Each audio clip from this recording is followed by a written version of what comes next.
Oh, hey guys, Santosh here. Welcome back to my channel. So in this video, I'll share about my interview experiences with the companies I've been through. Okay, so I'll tell you why I'm sharing my personal experiences on this platform. Why? Because I see many of the aspirants coming up with doubts, with confusions. So please, let's make it simple.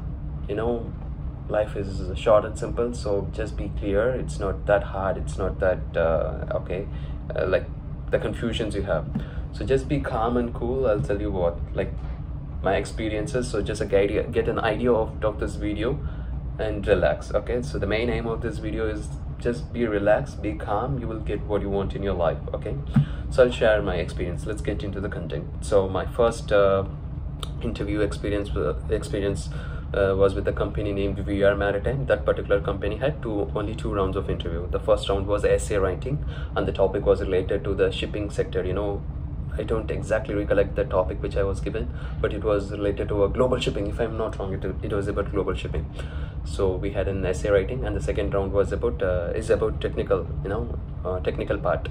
So the questions I mainly went through, if I can recollect it correctly, about generator flashing, about the safety. Mostly they were concerned about the safety, about rocket parachute, smoke signals, and LSFF equipment, like how many numbers you have, like how well do you understand, in what type of emergency do you use, like if suppose a person is overboard, how will you respond? First of all, what alarm do you press?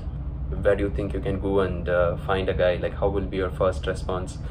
So this thing, safeties as well as technical generator flashing. And about earth fault, they were asking, okay, suppose an earth fault occurred, suppose an installation alarm came, like how you gonna troubleshoot it, how you will first of all locate the earth fault. Okay, so, and what are the common points of earth fault? So it was very basic, so everything went very well. Okay, so this was my first company. And the second interview I faced was with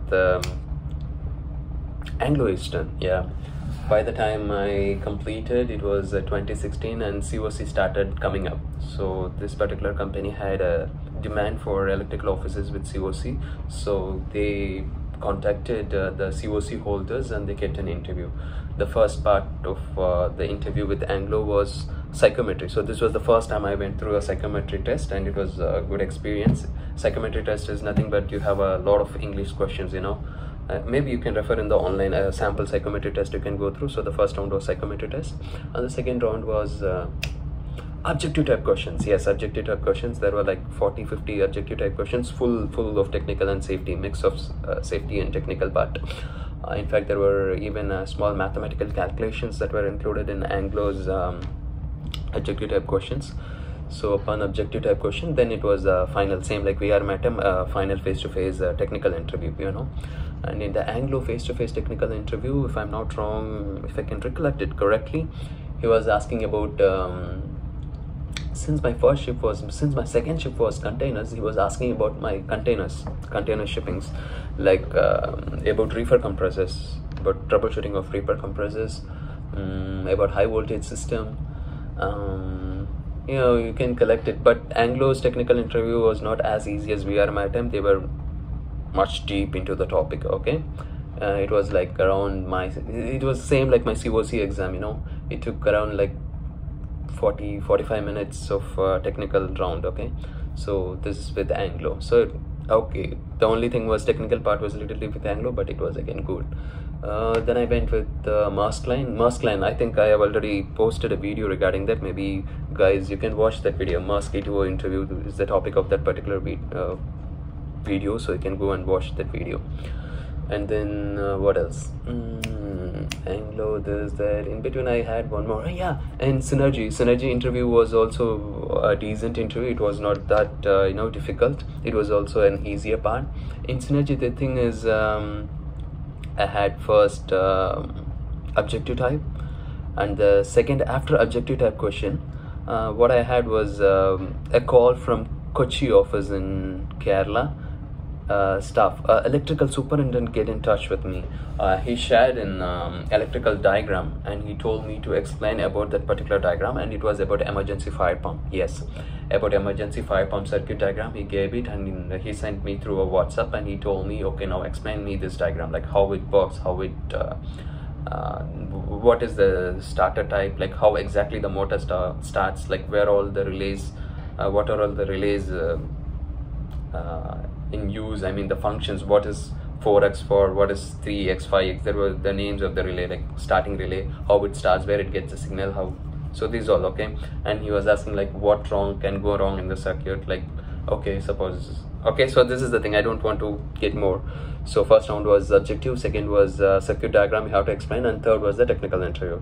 And technical interview same like the other two, like Anglo and VR matter. Mask was different, okay. You can see that video. And with Anglo, yeah, the same type of video in Synergy. And here also it was more like this thing, same like Anglo, situational based questions, like more like troubleshooting, okay. So overall, to put in a nutshell, I would say they don't expect you much. In fact, if they have a demand, okay, like the recruitment process becomes easier.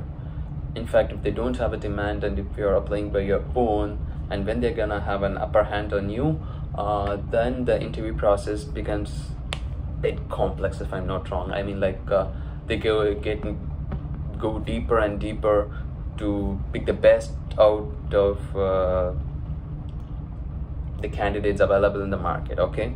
So this is the thing. And but anyways, if you are enrolling in a college sponsored by a company, then no worries. But if you are enrolling in a college where you're not sponsored by the companies, then just be ready to face such interviews. I mean, like, get stronger with your engineering basics, then it should be fine, no worries, okay. And especially the safety when you're enrolling for your course, I mean, like when you're attending your ETO course, just ask more about the safeties involved in the shipping as well. Why? Because nowadays the companies are more interested with the safeties than technical, because even companies knew that once you're on board, like, okay, you're gonna get trained by someone, you're gonna get supervised by someone, okay, you're gonna attain your knowledge by any means, because everyone in this world learns day by day. No one is like they know everything, they keep learning. So companies also knows this, so don't worry about your technical part. The only thing is, like, make your engineering basics stronger, and make sure that the safeties, you're well aware of the safeties. So that's all. It should be working fine, nothing much.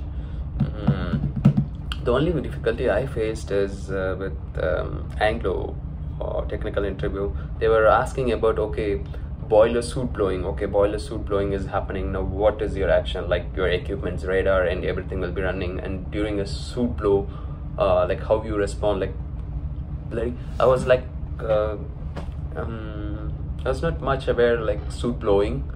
I mean, like, this was not with the Anglo sword, this was the VR maritime. That was the first time, because I was not aware of suit, what is suit blowing. And they were asking in my first interview, okay, suit blowing is going on in VR maritime, yes, so how do you respond? But I was not aware of what is suit blowing. So just get to familiarize with this kind of small shipping words, I mean, like machinery words, that can help you go well with the interview. That's all, nothing much. Alright guys, have a wonderful day. For any doubts, for any clarifications, just comment. I'll try to help you out. Thank you. Thanks for your support.